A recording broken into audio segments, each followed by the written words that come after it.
ಹರೇ ರಾಮ. ಕರುಣ ರಸದ ಕೋಡಿ ವರಿವ ಕಟಾಕ್ಷದ ಪರತತ್ವ ವರುಪು ವಾಲಾಪದ ವರ ಪುಣ್ಯಮಯ ಶರೀರದ ನಿರಾಭಾರಿ ಗುರುವಿರಲಿ ಎನ್ನ ಮಾನಸದಿ, ಆ ಸದ್ಗುರುವಿರಲಿ ಎನ್ನ ಮಾನಸದಿ.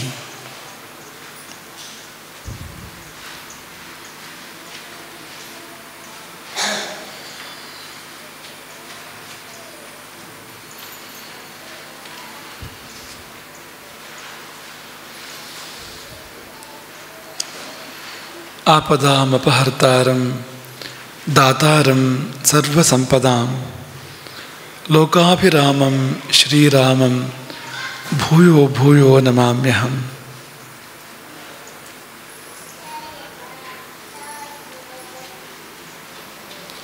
ಗುರುಭ್ಯಶ್ಚ ಗ್ರಹೇಭ್ಯಶ್ಚ ಮಯಾ ಬದ್ಧೋಯಮಂಜಲಿಃ ಪ್ರಸನ್ನ ಮನಸಸ್ತೆ ಮೇ ಸತ್ಯಾಂ ಕುರ್ವಂತು ಭಾರತೀ.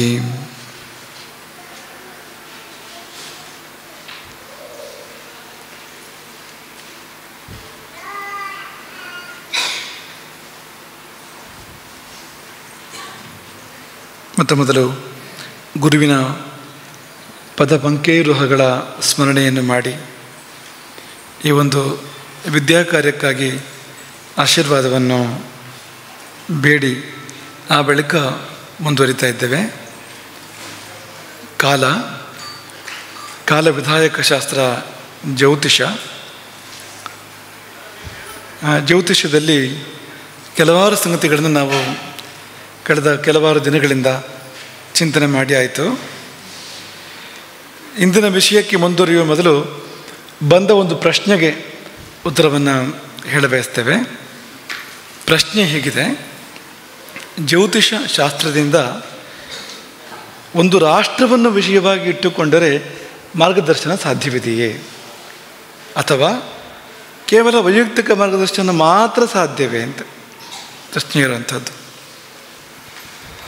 ವೈಯಕ್ತಿಕವಾಗಿ ಸುಖ ದುಃಖಗಳನ್ನು ವಿಮರ್ಶೆ ಮಾಡೋದಕ್ಕೆ ಮಾತ್ರವೇ ಇದು ಮಾಧ್ಯಮವಾ, ಅಥವಾ ದೇಶದ್ದು ಮಾಡ್ಬೋದಾ, ಸಮಾಜದ್ದು ಮಾಡ್ಬೋದಾ ಅಂದರೆ ಎಲ್ಲವನ್ನೂ ಮಾಡ್ಬೋದು. ಜ್ಯೋತಿಷ್ಯದಲ್ಲಿ ವಿಮರ್ಶೆ ಮಾಡಲಿಕ್ಕೆ ಸಾಧ್ಯ ಇಲ್ಲದೆ ಇರುವಂಥ ವಿಷಯ ಇಲ್ಲ, ಅಲ್ಲಿಂದ ಮಾರ್ಗದರ್ಶನ ಸಿಗದೇ ಇರತಕ್ಕಂಥ ಸಮಾಚಾರವೇ ಇಲ್ಲ ಅಂತ. ಅದು ವ್ಯಷ್ಟಿಗೂ ಸಾಧ್ಯ, ಸಮಷ್ಟಿಗೂ ಸಾಧ್ಯ. ಅದು ಒಂದು ವ್ಯಕ್ತಿಗೂ ಸಾಧ್ಯ, ಸರ್ವ ಸಮಾಜಕ್ಕೂ ಕೂಡ ಸಾಧ್ಯ, ವಿಶ್ವಕ್ಕೆಲ್ಲ ಸಾಧ್ಯ. ಒಟ್ಟು ವಿಶ್ವದ ಆಗು ಹೋಗುಗಳನ್ನು ನಾವು ನಿರ್ಧಾರ ಮಾಡಲಿಕ್ಕೆ ಸಾಧ್ಯ ಇರತಕ್ಕಂಥ ಒಂದು ಶಾಸ್ತ್ರ ಅದು. ಹಾಗಾಗಿ ದೇಶದ ಭವಿಷ್ಯವನ್ನು ಅಥವಾ ದೇಶದ ವಿಷಯಕವಾಗಿರ್ತಕ್ಕಂಥ ಒಂದು ಸಲಹೆ ಸೂಚನೆಗಳನ್ನು ಖಂಡಿತವಾಗಿಯೂ ಇಲ್ಲಿಂದ ಪಡ್ಕೊಳ್ಳೋಕೆ ಸಾಧ್ಯ ಇದೆ, ಪಡ್ಕೊಳ್ತಾ ಇದ್ರು. ನಿನ್ನೆ ಪ್ರಸ್ತಾಪ ಮಾಡಿದಾಗೆ ಹಿಂದಿನ ಕಾಲದಲ್ಲಿ ಚಕ್ರವರ್ತಿಗಳು, ರಾಜ ಮಹಾರಾಜರುಗಳು ಆಸ್ಥಾನ ಜ್ಯೋತಿಷಗಳ ಮೂಲಕವಾಗಿ ರಾಷ್ಟ್ರಕ್ಕೆ ಬೇಕಾದ ಮಾರ್ಗದರ್ಶನವನ್ನು ಪಡ್ಕೊಳ್ತಾ ಇದ್ರು. ಹಾಗಾಗಿ ಜ್ಯೋತಿಷದಲ್ಲೂ ಕೂಡ ಅಂಥ ಸಮಾಚಾರಗಳಿದೆ, ಅಂಥ ವಿಷಯಗಳಿದೆ, ರಾಷ್ಟ್ರಕ್ಕೆ ಸಂಬಂಧಪಟ್ಟಿರ್ತಕ್ಕಂಥದ್ದು ಅಂಥದ್ದೆಲ್ಲ ಇದೆ. ಈಗ ಒಂದು ಉದಾಹರಣೆ ಕೊಡುವಂಥದ್ದು ನಿಮಗೆ. ಆಧುನಿಕ ಭಾರತ ಅಲ್ವಾ, ಆಧುನಿಕ ಭಾರತದ ಜಾತಕ ಇದೆ ಅಂತ. ಆಧುನಿಕ ಭಾರತ ಯಾವತ್ತು ಹುಟ್ಟಿತು ಹೇಳಿ? ಆಧುನಿಕ ಭಾರತ ಹುಟ್ಟಿದ ದಿನ ಕ್ಷಣ ಯಾವುದು?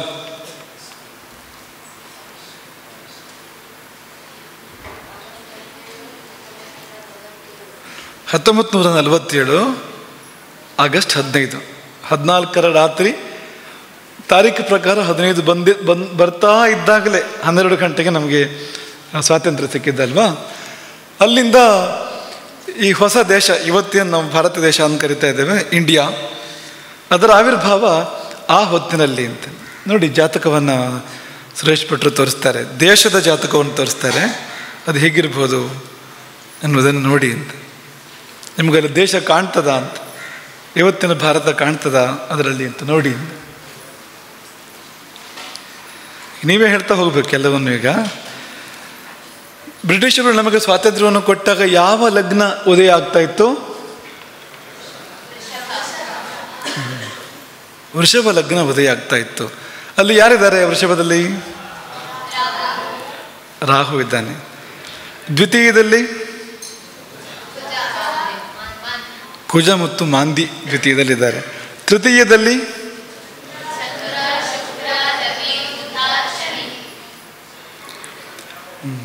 ಚತುರ್ಥದಲ್ಲಿ ಚತುರ್ಥ ಶುದ್ಧ. ಇದು ಭಾಷೆ, ಜ್ಯೋತಿಷದ ಭಾಷೆ. ಇಲ್ಲಿ ಯಾವುದೋ ಗ್ರಹ ಇಲ್ಲದೆ ಇದ್ದರೆ ಚತುರ್ಥ ಶುದ್ಧ. ಪಂಚಮವು ಕೂಡ ಶುದ್ಧ. ಷಷ್ಠದಲ್ಲಿ ಯಾರಿದ್ದಾರೆ? ಮತ್ತು ಯಾರ್ಯಾರು ಜಾತಕದಲ್ಲಿ ಷಷ್ಠದಲ್ಲಿ ಗುರು ಇದ್ದಾರೆ ಅವ್ರು ಯಾರು ಬೇಜಾರು ಮಾಡ್ಕೊಳ್ಬೇಡಿ, ದೇಶದ್ದೇ ಹೀಗಿದೆ ಅಂತ, ಭಾರತ ದೇಶದ ಕಥೆ ಹೀಗಿದೆ ಅಂತ. ಸಪ್ತಮದಲ್ಲಿ ಕೇತು. ಅಷ್ಟಮ, ನವಮ, ದಶಮ, ಏಕಾದಶ, ದ್ವಾದಶ. ಅರ್ಧದಷ್ಟು ಮನೆಗಳ ಖಾಲಿ ಇದೆ ಅಂತ. ಒಂದೇ ಮನೆಯಲ್ಲಿ 4-5 ಗ್ರಹರಿದ್ದಾರೆ. ಯಾವ ಭಾವದಲ್ಲಿ? ತೃತೀಯ ಭಾವದಲ್ಲಿ. ಯಾವ ರಾಶಿ ಅದು? ಕರ್ಕಾಟಕ ರಾಶಿಯಲ್ಲಿ ತೃತೀಯ ಭವನದಲ್ಲಿ 5 ಗ್ರಹಗಳಿದ್ದಾವೆ ಒಟ್ಟಿಗೆ. ಇದು ಆ ಸಮಯದ ಗ್ರಹಸ್ಥಿತಿ. ಹಾಗಾಗಿ ದೇಶ ಹೀಗಾಯಿತು ಅಂತ. ಗ್ರಹಸ್ಥಿತಿ ಹಾಗಿದ್ದುದರಿಂದ ದೇಶ ಹೀಗಾಯಿತು. ಏನಾಗಿದೆ ಅಂದರೆ ಮೊದಲು ಏನನ್ನು ನೋಡಬೇಕು? ಜಾತಕ ಅಥವಾ ಪ್ರಶ್ನೆ ನೋಡುವಾಗ ಮೊಟ್ಟ ಮೊದಲು ನೋಡಬೇಕಾದ ಸಂಗತಿ ಯಾವುದು? ಆಯಿತು, ಲಗ್ನ ನಿರ್ಧಾರ ಆಯಿತು. ಲಗ್ನ ನಿಶ್ಚಯ ಆದಮೇಲೆ ವಿಮರ್ಶೆ ಶುರು ಮಾಡಬೇಕಲ್ವಾ? ಮೊದಲೇನು ವಿಮರ್ಶೆ ಮಾಡಬೇಕು? ದೈವಾನುಗ್ರಹ ಅಂತ. ಮೊಟ್ಟ ಮೊದಲು ವಿಮರ್ಶೆ ಮಾಡಬೇಕಾಗಿದ್ದು ಯಾವುದು? ಉಂಟ ಇಲ್ಲಿ? ದೈವಾನುಗ್ರಹವನ್ನು ಯಾವ ಗ್ರಹ ಸೂಚನೆ ಮಾಡಬೇಕು? ಗುರು 2ನೇ ಭಾವದಲ್ಲಿದ್ದರೆ, 5ನೇ ಭಾವದಲ್ಲಿದ್ದರೆ, 7ನೇ ಭಾವದಲ್ಲಿದ್ದರೆ, 9ನೇ ಭಾವ, 11ನೇ ಭಾವಗಳಲ್ಲಿದ್ದರೆ ದೈವಾನುಗ್ರಹದ ಸೂಚಕ ಅದು. ಶುಭ ಗ್ರಹಗಳಿಗೆಲ್ಲ ಇದೆ ನಿಯಮ. 2, 5, 7, 9, 11. ಪಾಪಗ್ರಹಗಳಿಗೆ ಬೇರೆ ಇದೆ. ಪಾಪಗ್ರಹಗಳು 3 ಅಥವಾ 11ರಲ್ಲಿರಬೇಕು. ಕೆಲವರ ಅಭಿಪ್ರಾಯ 6ರಲ್ಲಿ ಕೂಡ ಒಳ್ಳೆಯದು ಅಂತಲೇ ಅನೇಕರ ಅಭಿಪ್ರಾಯ ಇದೆ. 3, 6, 11 ಪಾಪ ಲಾಭ ತೃತೀಯಗಾಹ ಅಂತಲೂ ಹೇಳ್ತಾರೆ. ಪಾಪಾಹ ಲಾಭ ತೃತೀಯಗಾಹ. ಲಾಭ ಅಂದರೆ ಏಕಾದಶ, ಮತ್ತೊಂದು ತೃತೀಯ. ತ್ರಿಷಡಾಜಗತಾ ಪಾಪಾಹ ಅಂತಲೂ ಇದೆ. ಷಟ್ ಆಯ. 3ನೇ ಭಾವ, ಷಟ್ ಆಯ, ಆಯು ಅಲ್ಲ, ಆಯ. ಆಯ ಅಂದರೆ ಲಾಭ. 11 ಇಲ್ಲಿ ಪಾಪಗ್ರಹಗಳು ಬಂದು ಶುಭ ಅಂತ ಹೇಳ್ತಾರೆ. ಇದು ಮನಸ್ಸಲ್ಲಿರಲಿ ನಿಮಗೆ. ಈಗ ಆಯಿತು, ಈ ಜಾತಕಕ್ಕೆ ಗುರು, ಈ ದೇಶದ ಜಾತಕಕ್ಕೆ ದೈವಾನುಗ್ರಹ ಇಲ್ಲ, ಗುರು ಅನುಕೂಲ ಇಲ್ಲ. ಹೋಗಲಿ, ಬೇರೆ ಶುಭ ಗ್ರಹಗಳು ಅನುಕೂಲ ಇದ್ದಾರಾ ನೋಡಿ. ಬುಧ ಅನುಕೂಲ ಇದ್ದಾನಾ? ಬುಧ ಎಲ್ಲಿದ್ದಾನೆ? ಕರ್ಕಾಟಕ ಅಲ್ಲ, ಯಾವ ಭಾವದಲ್ಲಿದ್ದಾನೆ? 3ನೇ ಭಾವ ಅನುಕೂಲವ ಶುಭಗ್ರಹಕ್ಕೆ? ಶುಭಗ್ರಹಕ್ಕೆ ಅನುಕೂಲವ, ಪಾಪಗ್ರಹಕ್ಕೆ ಅನುಕೂಲವ? 3ನೇ ಭಾವ. ಆಯಿತು, ಶುಕ್ರ ಎಲ್ಲರೂ 2, 5, 9, 7, 11 ಅಲ್ಲಿ ಬರ್ತಾನೆ ಶುಕ್ರ. ಯಾವ ಶುಭಗ್ರಹಗಳು ಅನುಕೂಲ ಇಲ್ವಲ್ಲ, ಯಾವ ಶುಭಗ್ರಹವೂ ಅನುಕೂಲ ಇಲ್ಲ. ಹೋಗಲಿ, ಲಗ್ನದಲ್ಲಿ ಯಾವುದಾದ್ರು ಒಳ್ಳೆ ಗ್ರಹ ಉದಯ ಆಗಿದೆಯಾ? ಶುಭಗ್ರಹ ಉದಯ ಆಗಿದೆ ಲಗ್ನದಲ್ಲಿ? ಯಾವ ಗ್ರಹ ಉದಯ ಆಗಿದೆ ಲಗ್ನದಲ್ಲಿ? ದೇಶಕ್ಕೆ ಗ್ರಹಣ. ರಾಹುವಿನ ಉದಯ ಯಾವಾಗಾಯಿತು ಅದೊಂದು ಗ್ರಹಣಾವಸ್ಥೆಯನ್ನು ಸೂಚನೆ ಮಾಡ್ತದೆ ಅಂತ. ಮತ್ತು ರಾಹು ಅಂದರೆ ಅರ್ಧ ಗ್ರಹ ಅದು. ಹಾಗಾಗಿ ತುಂಬ ವಿಷಯಗಳು ಅರ್ಧ ಆಗ್ತವೆ ಅಂತ. ಪ್ರಧಾನವಾದ ಅನೇಕ ವಿಷಯಗಳು ಅರ್ಧ ಆಗ್ತವೆ. ದೇಶವೇ ಅರ್ಧ ಆಗಿಬಿಡ್ತು. ಏನಾಯಿತು ಆ ಸಮಯದಲ್ಲಿ? ದೇಶ ವಿಭಜನೆ ಆಯ್ತಲ್ವ. ರಾಹು ತೋರಿಸ್ತಾ ಇದ್ದ ನೋಡಿ ಇದನ್ನು, ದೇಶ ಅರ್ಧ ಆಗಿದೆ ಅಂತ. ಇದು ಇಡೀ ಇಲ್ಲ, ಇದು ಪೂರ್ತಿ ಇಲ್ಲ, ಇದು ಅಖಂಡ ಭಾರತವ, ಇದು ಈಗಿರುವಂಥದ್ದು ಅಲ್ಲ ಅಲ್ವಾ? ಅದನ್ನು ರಾಹು ತೋರಿಸ್ತಾ ಇದ್ದಾನೆ. ಇನ್ನು ಶುಭಗ್ರಹಗಳಿಗೆ ಬಲ ಇದೆಯಾ ಅಂತ ನೋಡಿ. ಯಾವುದಾದ್ರು ಶುಭಗ್ರಹಕ್ಕೆ ಬಲ ಇದೆಯಾ ಅಂದರೆ ಗುರು ಶತ್ರು ಕ್ಷೇತ್ರದಲ್ಲಿ, ಗುರುವಿನ ಅಂಶಕ ಅದು ಕೂಡ ಹಾಗೆಯೇ. ಇನ್ನು ಬುಧನಿಗೂ ಶತ್ರುಕ್ಷೇತ್ರ ಅದು. ಶುಕ್ರನಿಗೂ ಅನುಕೂಲವಾಗಿರುವಂಥ ರಾಶಿ ಅಲ್ಲ ಅದು. ಯಾವ ಶುಭಗ್ರಹಗಳಿಗೂ ಬಲ ಇಲ್ಲ. ಹೋಗಲಿ, ಚಂದ್ರನಿಗೆ ಬಲ ಇದೆ ನೋಡೋಣ. ಅಂದರೆ ಚಂದ್ರ ಸ್ವಕ್ಷೇತ್ರದಲ್ಲಿದ್ದಾನೆ. ಚಂದ್ರ ತನ್ನ ಮನೆಯಲ್ಲಿದ್ದಾನೆ.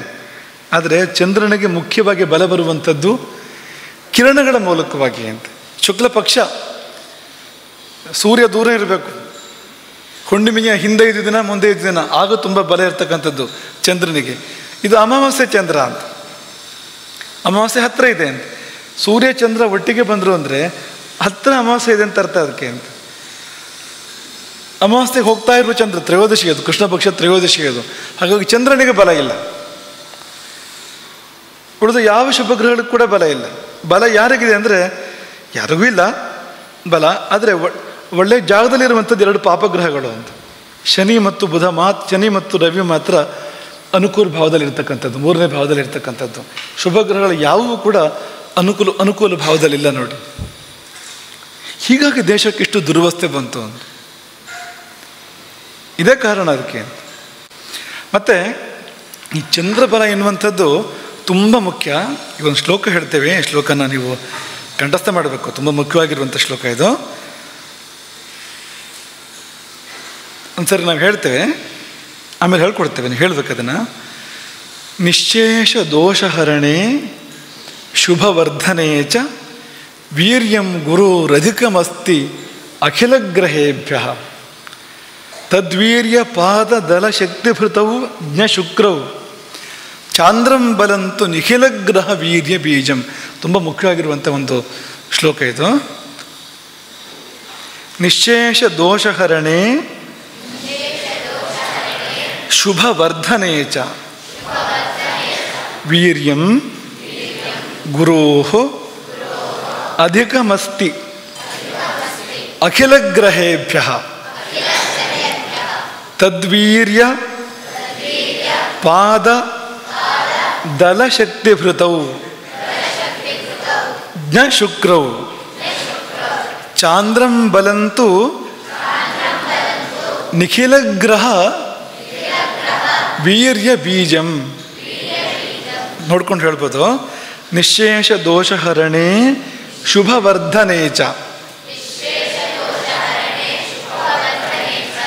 ವೀರ್ಯಂ ಗುರೋರಧಿಕಮಸ್ತ್ಯಖಿಲಗ್ರಹೇಭ್ಯ ತದ್ವೀರ್ಯ ಪಾದ ದಲಶಕ್ತಿಭೃತೌ ಜ್ಞಶುಕ್ರೌ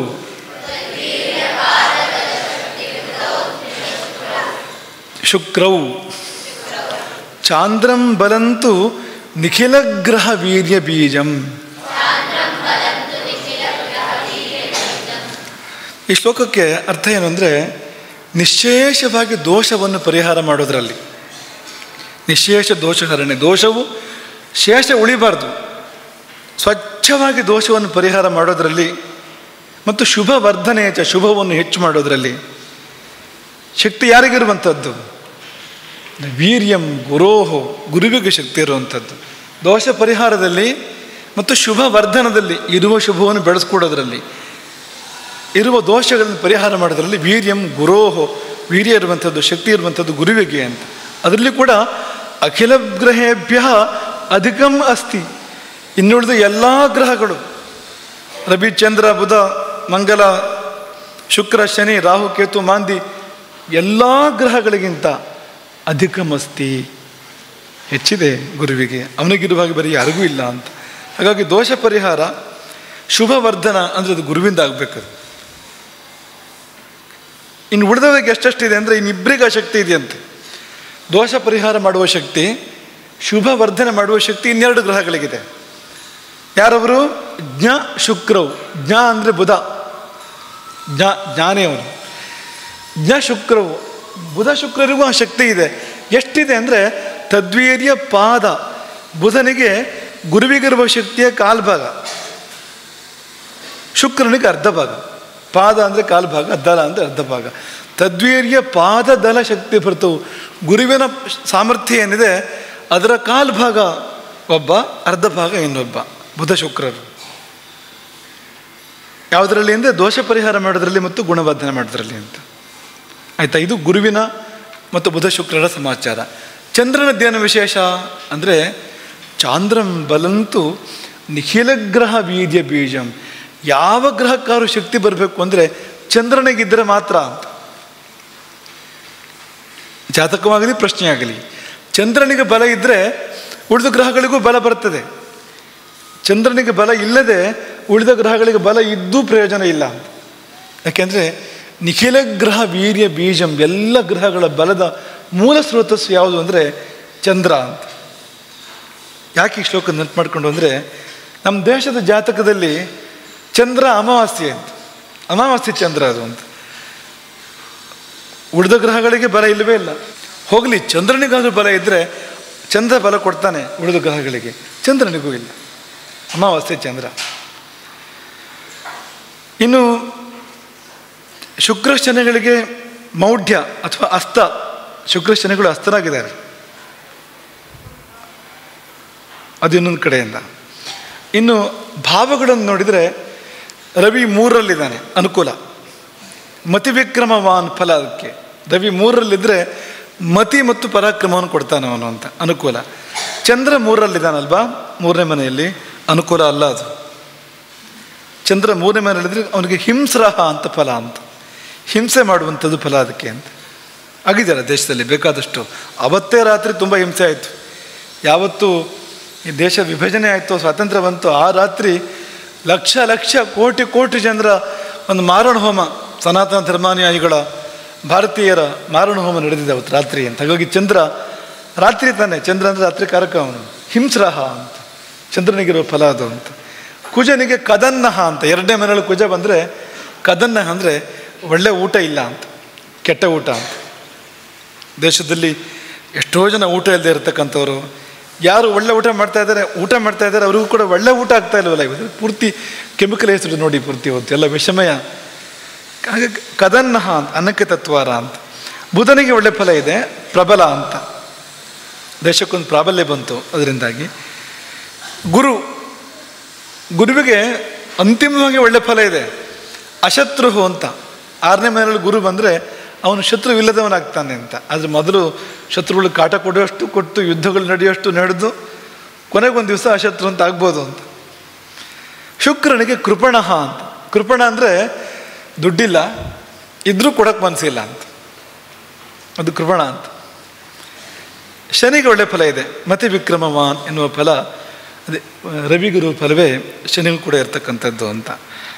ಹೀಗೆ ಅದರಲ್ಲಿ ನೋಡಿ, ಧನಸ್ಥಾನದಲ್ಲಿ 2ನೇ ಮನೆ ಧನಸ್ಥಾನ ಅಲ್ವ, ಕೋಶ ಎಲ್ಲಿಂದ ನೋಡಬೇಕು? ಒಂದು ರಾಜ್ಯದ ಕೋಶ ನೋಡೋದು ಎಲ್ಲಿಂದ? ರಾಜ ಪ್ರಶ್ನೆಯಲ್ಲಿ ಇನ್ನೂ ಹೇಳಿದ್ವಲ್ವಾ, 2ನೇ ಮನೆಯಿಂದ. ಧನ ಕೋಶ ಎಲ್ಲ 2ನೇ ಮನೆಯಿಂದ ನೋಡ್ತಕ್ಕಂಥದ್ದು. ಅಲ್ಲಿ ಚೋರಕಾರಕ ಬಂದು ಕೂತಿದ್ದಾನೆ ಕುಜ. ಹಾಗಾಗಿ ಈ ದೇಶದಲ್ಲಿ ಏನು ನಡೀತು ಅಂದರೆ ಕೊಳ್ಳೆ ಹೊಡೆಯೋದೇ ಕೆಲಸ ಅಂತ, ಧನವನ್ನು ಲೂಟಿ ಹೊಡೆಯುವಂಥದ್ದು ಅಂತ, ಹೀಗಿದೆ. ಹಾಗಾಗಿ ಇಲ್ಲಿ ಶುಭ ಹೇಳಲಿಕ್ಕೇನಿಲ್ಲ ಅಂತ ಪರಿಸ್ಥಿತಿ ಇದೆ ಜಾತಕ. ಇನ್ನು ಸ್ವಲ್ಪ ಸೂಕ್ಷ್ಮವಾಗಿ ನೋಡಿದ್ರೆ ಇನ್ನೊಂದಷ್ಟು ವಿಷಯಗಳು ಗೊತ್ತಾಗ್ಬೋದೇನೋ, ಮನಸ್ಸಿಗೆ ಬರ್ಬೋದೇನೋ. ಏನೋ ಉದಾಹರಣೆ ಮಾತ್ರ ಕೊಡ್ತಾ ಇರ್ತಕ್ಕಂಥದ್ದು ಅಷ್ಟೇ. ದೇಶದ ವಿಷಯ ನೋಡ್ಬೋದಾ, ಚಿಂತನೆ ಮಾಡ್ಬೋದು ಅಂದರೆ ಯಾಕಿಲ್ಲ, ಖಂಡಿತ ಮಾಡ್ಬೋದು ಅಂತ. ಇನ್ನು ಹಾಗಾದರೆ ಯಾವಾಗ ದೇಶಕ್ಕೆ ಒಳ್ಳೆ ಕಾಲ ಬರುವಂಥದ್ದು ಅಂದರೆ, ನಮ್ಮ ಪ್ರಕಾರ ಜಾತಕವೇ ಹೊಸ್ತಾಗಬೇಕು ಅಂತ. ಹಾಗಂದರೆ ಅಂದರೆ ದೇಶಕ್ಕೆ ಪುನರ್ಜನ್ಮ ಆಗಬೇಕು ಅಂತ. ಈ 47ನೇ ಇಸ್ವಿಯಲ್ಲಿ ಆಗಸ್ಟ್ 15 ರಾತ್ರಿ ಒಂದು ಜನ್ಮ ಆಯ್ತಲ್ಲ ದೇಶಕ್ಕೆ, ಆ ಜನ್ಮ ಅದು ಒಳ್ಳೆಯ ಜನ್ಮ ಆಗಲಿಲ್ಲ, ಅದು ಇನ್ನೊಂದು ಜನ್ಮ ಆಗಬೇಕು ಈ ದೇಶಕ್ಕೆ, ಪುನರ್ಜನ್ಮ ಆಗಬೇಕು ಅಂತ. ಈ ದೇಶ ಮರುಹುಟ್ಟನ್ನು ಪಡಿಬೇಕು ಅಂತ. ಅಂಥದ್ದು ಬಂದಾಗ ಆಗ ಈ ದೇಶಕ್ಕೆ ನಾವು ನಿರೀಕ್ಷೆ ಮಾಡುವಂಥ, ಅಪೇಕ್ಷೆ ಪಡ್ತಕ್ಕಂಥ ಒಳ್ಳೆ ಕಾಲ ಬರೋಕ್ಕೆ ಸಾಧ್ಯ ಇದೆ ಅಂತ. ಇದೊಂದು ಸಂಕ್ಷೇಪ. ಗುಣಗಳು ಇರ್ಬೋದು ಇದರಲ್ಲಿ, ಹುಡುಕಿ ನೋಡಿದರೆ ಗುಣಗಳು ಸಿಗ್ಬೋದು, ಆದರೆ ಪ್ರಧಾನವಾಗಿ ನೋಡಿದರೆ ನಮಗಲ್ಲಿ ಗುಣಗಳು ಕಾಣೋದಿಲ್ಲ ಅಂತ. ಈಗ ನೀವು ಲೆಕ್ಕ ಹಾಕ್ತಾ ಹೋದರೆ ಸುಮ್ಮನೆ, ಈಗ ನವಗ್ರಹಗಳು ತಾನೇ ಲೆಕ್ಕ ಮಾಡ್ತಾ ಹೋದರೆ, ಸೂರ್ಯ ಅನುಕೂಲ, ಆದರೆ ಬಲ ಇಲ್ಲ ಅವನಿಗೆ, ಆ ಫಲ ಕೊಡೋಕ್ಕೆ ಬೇಕಾಗಷ್ಟು ಶಕ್ತಿ ಇಲ್ಲ. ಲೆಕ್ಕ ಹಾಕ್ತಾ ಹೋಗಿ, ಸೂರ್ಯ ಅನುಕೂಲ, ಚಂದ್ರ ಆ ಕಡೆ ಈ ಕಡೆ ನೀವು ಟಿಕ್ ಮಾಡ್ತಾ ಬನ್ನಿ ಅಂತ, ಗುಣ ಎಷ್ಟು ದೋಷ ಎಷ್ಟು ಅಂತ, ಅನುಕೂಲ ಏನು ಪ್ರತಿಕೂಲ ಏನು ಅಂತ. ಸೂರ್ಯ ಅನುಕೂಲ ಅಂದರೆ ಬಲ ಇಲ್ಲ, ಚಂದ್ರ ಪ್ರತಿಕೂಲ, ಬಲ ಇಲ್ಲದೆ ಇರೋದ್ರಿಂದ ಮತ್ತಷ್ಟು ಹಾನಿ ಮಾಡ್ತಾನೆ ಅವನು ಅಂತ ಅರ್ಥ. ಅದಕ್ಕೆ ಮಂಗಲ ಪ್ರತಿಕೂಲ, ಬುಧ ಅನುಕೂಲ ಅಲ್ಲ, 3ನೇ ಮನೆಯಲ್ಲಿ ಬುಧಗೆ ಅನುಕೂಲವನ್ನು ಹೇಳಲಿಲ್ಲ, ಇಲ್ಲಿ ಪ್ರಬಲ ಅಂತ ಫಲ ಹೇಳಿದ್ದಾರೆ. ಶುಭ ಗ್ರಹಗಳಿಗೆ 3ನೇ ಮನೆ ಒಳ್ಳೆಯದಲ್ಲ. ಇನ್ನು ಗುರು ಅನುಕೂಲ ಅಲ್ಲ, ಪ್ರತಿಕೂಲ ಗುರು. ಶುಕ್ರ ಪ್ರತಿಕೂಲ, ಶನಿ ಅನುಕೂಲ, ಆದರೆ ಬಲ ಇಲ್ಲ. ಶನಿಗೆ ಹಸ್ತ ಇದೆ, ಅನುಕೂಲ ಇದ್ದರೂ ಕೂಡ ಕೊಡಲಿಕ್ಕೆ ಶಕ್ತಿ ಇಲ್ಲ ಅವನಿಗೆ ಅದನ್ನು ಅಂತ. ಇನ್ನು ರಾಹು ಪ್ರತಿಕೂಲ, ಲಗ್ನದಲ್ಲಿ ರಾಹು ಪ್ರತಿಕೂಲ, ಕೇತು ಕೂಡ ಪ್ರತಿಕೂಲ. ಸಪ್ತಮ ಅಂದರೆ ಮಾರ್ಗಸ್ಥಾನ, ಅದು ಅಲ್ಲಿ ಕೇತು ಅಂದರೆ ವಿಘ್ನ ಅಂತ, ಮಾರ್ಗದಲ್ಲಿ ಉದ್ದಕ್ಕೂ ವಿಘ್ನಗಳು ಅಂತ. ಅದೇ ನಡೀತಾ ಇರ್ತಕ್ಕಂಥದ್ದು ವಿದೇಶದಲ್ಲಿ ಅಂತ. ಹೇಳೀಗ ಎಷ್ಟು ಬಂತು ಅನುಕೂಲ, ಎಷ್ಟು ಬಂತು ಪ್ರತಿಕೂಲ? ಅನುಕೂಲ ಎಷ್ಟು? ಲೆಕ್ಕ ಹಾಕ್ಲಿಲ್ವ ಸರಿಯಾಗಿ ನೀವು? ರವಿ ಅನುಕೂಲ, ಶನಿ ಅನುಕೂಲ ಅಲ್ವಾ? ಮತ್ತೆ ಯಾರು ಅನುಕೂಲ? ಇಲ್ಲ, ಬೇರೆ ಯಾರು ಅನುಕೂಲ ಇಲ್ಲ. ರವಿ ಅನುಕೂಲ, ಶನಿ ಅನುಕೂಲ, ಮೊದಲನೇವನು ಕೊನೆಯವನು ಸಪ್ತಗ್ರಹಗಳ ಪೈಕಿಯಲ್ಲಿ. 2 ಅನುಕೂಲ, 7 ಪ್ರತಿಕೂಲ. ಮಾಂದಿ ಸೇರಿದ್ರೆ 8 ಪ್ರತಿಕೂಲ ಅಂತ. ಮಾಂದಿ 2ನೇ ಮನೆಯಲ್ಲಿ ಪ್ರತಿಕೂಲವೇ. ಮಾಂದಿ 2ನೇ ಮನೆಯಲ್ಲಿದ್ರೆ ಫಲ ಏನು ಗೊತ್ತಾ ನಿಮಗೆ? ಸುಳ್ಳು ಹೇಳ್ತಾರೆ ಅಂತ, ಮಿಥ್ಯಾವಚನ ಅಂತ 2ನೇ ಮನೆಯಲ್ಲಿದ್ದರೆ. ಈ ದೇಶದಲ್ಲಿ ನಡೆದಿದ್ದೇನು ಅಂದರೆ ಉದ್ದಕ್ಕೂ ಇಷ್ಟು ವರ್ಷವೂ ನಡೆದಿದ್ದೇನು ಸುಳ್ಳು ಹೇಳಿದ್ದು ಅಂತ, ಅಧಿಕೃತವಾಗಿ ಎಲ್ಲ ಮಾಧ್ಯಮಗಳಲ್ಲಿ ನಿತ್ಯ ಸುಳ್ಳು ಹೇಳುವಂಥದ್ದು ಅಂತ. ಅದೇ ತಾನೇ ಈ ದೇಶದಲ್ಲಿ ನಡೆದಿದ್ದು ಅಂತ. ಹಾಗಾಗಿ 8 ಪ್ರತಿಕೂಲ, 2 ಅನುಕೂಲ ಅಂತ ಹೇಳ್ಬೋದು ಅಂತ ಇಲ್ಲಿ. ಆದರೆ ಪ್ರಧಾನವಾಗಿದ್ದು ಪ್ರತಿಕೂಲ ಅಂತ. ಪ್ರಧಾನವಾಗಿದ್ದು ಯಾವುದು? ಪ್ರಧಾನ ಗ್ರಹ ಯಾವುದು? ಗುರು ಅಂದರೆ ಸನಾತನ ಧರ್ಮದ ಕಾರಕ ಗುರು, ಅವನೇ ಪ್ರತಿಕೂಲ ಅಂತ. ಹಾಗೆ ಸನಾತನ ಧರ್ಮಕ್ಕೆ ಒಳ್ಳೆಯದಾಗಲಿಲ್ಲ. ಈ ಸ್ವಾತಂತ್ರ್ಯ ಬಂದ ಮುಹೂರ್ತ ಏನಿದೆ, ಆ ಮುಹೂರ್ತದಲ್ಲಿ ಸನಾತನ ಧರ್ಮಕ್ಕೆ, ನಮ್ಮ ಸಂಸ್ಕೃತಿ ಪರಂಪರೆಗಳಿಗೆ ಅದನ್ನು ಶತ್ರುವಾಗಿ ನೋಡಿದರು ಅಂತ. ಶತ್ರುಸ್ಥಾನದಲ್ಲಿ ಗುರು ಇರುವಾಗ ಸನಾತನ ಧರ್ಮ ಪರಂಪರೆ ಸಂಸ್ಕೃತಿಯನ್ನು ಒಂದು ರೀತಿ ಮೈಲಿಗೆ ಥರ, ಶತ್ರು ತರಹ ಅದನ್ನು ಟ್ರೀಟ್ ಮಾಡಿದರು ಅಂತ. ಹಾಗೆ ನಡೀತು ಅಂತ. ಅದರಲ್ಲಿಯೂ ಅದು 8ನೇ ಮನೆ ಅಧಿಪತಿ 6ನೇ ಮನೆಗೆ ಬಂದುಬಿಟ್ರೆ ಅದೊಂದು ಮಹಾರೋಗಕಾರಕ ಅವನು ಅಂತ. ಶಾಪ ಅಂತ ಅದಕ್ಕೆ ಫಲ ಹೇಳಿದ್ದಾರೆ. ಈ ಅಷ್ಟಮಾಧಿಪತಿಗಳ ಯೋಗ ಬಂದರೆ ಶಾಪಾದ್ಯಾ ಪ್ರಬಲಾಶ್ಚತೆ, ಪ್ರಬಲ ಶಾಪಗಳು ಅಂತ ಅದಕ್ಕೆ ಫಲ ಹೇಳಿರ್ತಕ್ಕಂಥದ್ದು. ರಂಧ್ರೇಶ ಷಷ್ಠ ಸಂಬಂಧೆ ಶಾಪಾದ್ಯಾ ಪ್ರಬಲಾಶ್ಚತೆ ಅಂತ. ಪ್ರಬಲ ಶಾಪಗಳು, ಅದರ ಫಲವಾಗಿ ರೋಗ ಅಂತ, ಮಹಾರೋಗ ಅಂತ, ದೇಶಕ್ಕೆ ರೋಗ ಅಂತ, ಅದರ ಲಕ್ಷಣ ಅದು ಅಂತ. ಹಾಗಾಗಿ ಈ ಜಾತಕ ಒಳ್ಳೆಯದನ್ನು ಹೇಳಲಿಲ್ಲ. ಮೇಲ್ನೋಟಕ್ಕಂತೂ ತುಂಬ ಅಶುಭವನ್ನು ಹೇಳುವಂಥದ್ದು. ಇನ್ನು ಆಳದಲ್ಲಿ ಕೆಲವು ಶುಭಗಳು ಇರಬಹುದು, ಆದರೆ ಒಂದು ಪುನರ್ಜನ್ಮ ಆದರೆ ಒಳ್ಳೆಯದಾಗ್ಬೋದು ಅಂತ. ದೇಶಕ್ಕೆ ಪುನರ್ಜನ್ಮ ಆಗಬೇಕು ಅಂತ. ಆಮೇಲೆ ಇನ್ನೊಂದು ನಿನ್ನೆ ಹೇಳಿದ್ದನ್ನು ನಿಮಗೆ ಚೂರು ವಿವರಿಸುವಂಥದ್ದು. ಮೊನ್ನೆ ನಡೆದ ಮಹಾ ಚುನಾವಣೆಯಲ್ಲಿ ಯಾಕೆ ಹೀಗೆಲ್ಲ ನಡೀತು, ಹೇಗಾಯಿತು ಅನ್ನೋದಕ್ಕೆ ನಾವು ನಿನ್ನೆ ಕೆಲವು ಸೂಚನೆಗಳನ್ನು ಕೊಟ್ಟಿದ್ದು ನಿಮಗೆ. ಈಗ ನೀವು ಒಳ್ಳೆ ಕೆಲಸಕ್ಕೆ ಹೊರಟಿದ್ದೀರಿ ಅಂದರೆ ಶುಭ ಗ್ರಹಗಳಿಗೆ ಶಕ್ತಿ ಇರಬೇಕು ಯಾವಾಗಲೂ. ಗುರು ಬುಧ ಶುಕ್ರರಿಗೆ ಚಂದ್ರನಿಗೆ ಶಕ್ತಿ ಇದ್ದಾಗ ಒಳ್ಳೆ ಕೆಲಸಕ್ಕೆ ಮುಂದಕ್ಕೆ ಹೋಗಬೇಕು. ಅವು ದುರ್ಬಲ ಗುರು ದುರ್ಬಲ ಆದಂತೂ ಅದರಲ್ಲಿ ಕೂಡ ಸೃಷ್ಟಿಯಲ್ಲಿ ಒಳಿತು ದುರ್ಬಲ ಆಯಿತು ಅಂತ ಅರ್ಥ. ಅದಕ್ಕೆ ಸೃಷ್ಟಿಯಲ್ಲಿ ಈ ಪಾಸಿಟಿವಿಟಿ ಅದು ದುರ್ಬಲ ಆಯಿತು ಅಂತ ಅರ್ಥ ಅಂತ. ಈ ಗುರು ಬುಧ ಶುಕ್ರರು ಚಂದ್ರ ಮುಖ್ಯವಾಗಿ ಗುರು.